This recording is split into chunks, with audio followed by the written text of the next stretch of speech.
नमस्कार। आज पढ़ा तुलसी दुई पत्रु आसे। आम जन्मभूमि ओडिशा एक पुण्यक्षेत्र। यही माटीर नयागढ़ जिला अंतर्गत खंडपड़ा रे जड़े सुयोग्य संतान जन्म नहीं ओडिशा को महान करथिले।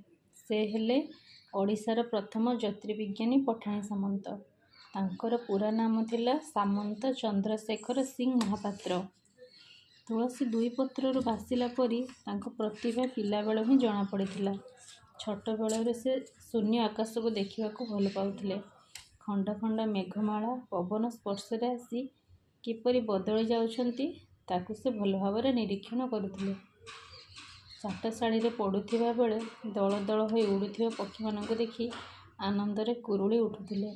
केउ पक्षी केते बेगरे उड़ुछि, मेघ और पक्षी मध्य दूरता केते ताहा कौतूहल सह गणना करुथिले।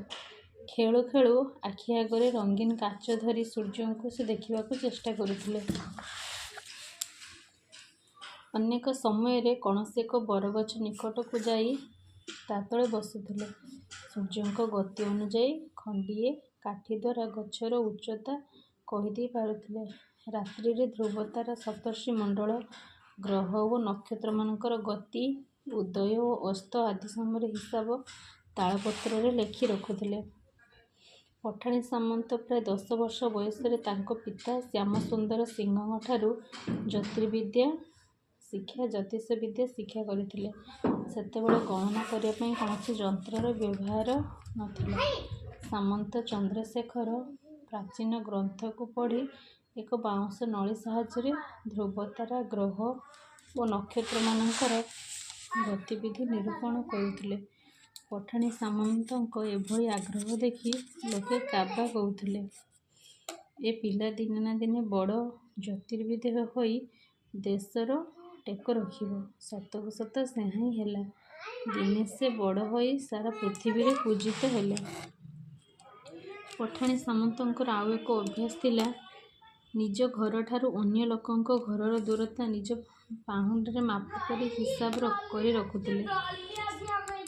पठाणी सामंतंकर आउ एक अभ्यास थिला निज घर ठारू अन्य लोकंक घरर दूरता निज पाहुंडरे हिसाब करी रखुथिले। सबठारू आश्चर्य कथा हैला जे तांको घरर अगणा ठारू पुरी जगन्नाथ मंदिरर दूरता 1,51,200 पाउंड बोली गणना करथिले। से खूब परिश्रमी थिले।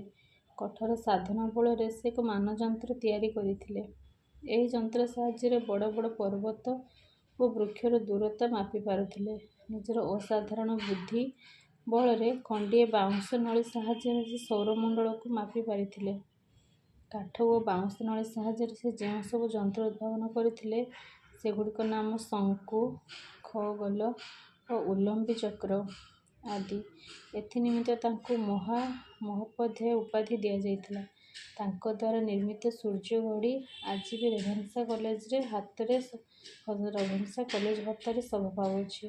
तांको गणना सूत्र अनुसरण रे एवं मध्य सूर्य पराग और चंद्रग्रहणर सठिक समय ठीक भाव निरूपण करा जाई पारे। पठाणी सामंत तांकर प्रगाढ़ पांडित्य बल जो सब सामाजिक तथ्य गणित विद्या और आकाश तत्वर आविष्कार उद्भावन करा जाइछि ताकू आमे भूली पारिबा नाही। पृथ्वी रे ज्योतिर्विज्ञान जेते दिन जाय थिबो सेते दिन पर्यंत सामंत चंद्रशेखर अमर होई रहिथिबे।